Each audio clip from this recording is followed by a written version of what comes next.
Okay, this is going through some of the materials for Physics 231 and starting off building a case.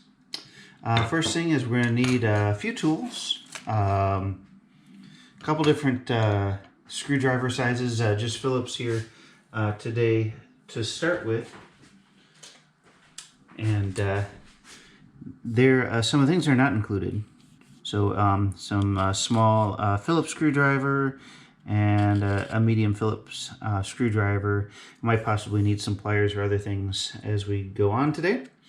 In shipment one, which we'll be looking at the first part today, we're going to be building up the case. Not going to worry about the oscilloscope yet. And then we're going to move on to look at the power supply. The case is a standard Eurorack case, which we've prepared materials for you to be able to build. We'll show you how that comes together, and then we'll check on the parts for the power supply.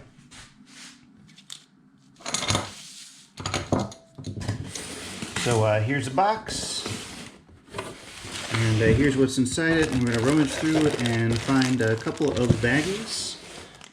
One is labeled M, that's the mechanical, and E for the electrical parts of the power supply. And so you'll note that you will see either a M or an E in blue on the printout of the power supply components. All the parts that are labeled M are in the M baggie, E is in the E baggie. So grab those out. In addition, we're going to need the bolts bag. That's pretty easy to find. It's not labeled, but it's just a bag of bolts.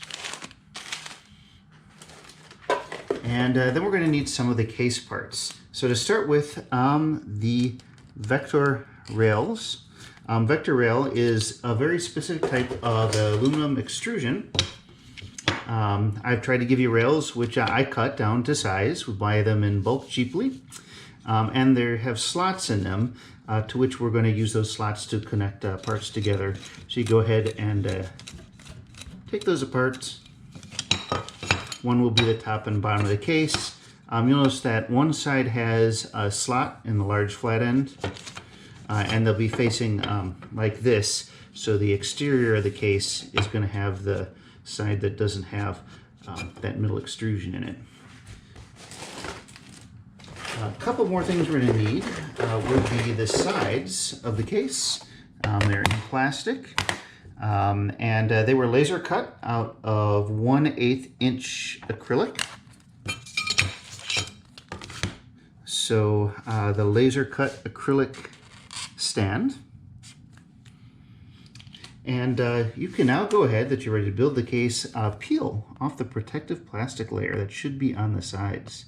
Look just a little bit nicer without the layer. We shipped it usually with that protective plastic on there so it wouldn't scratch up.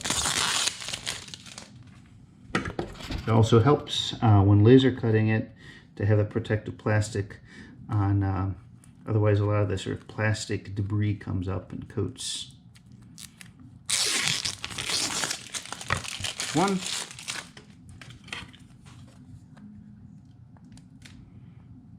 Here's the second plastic side.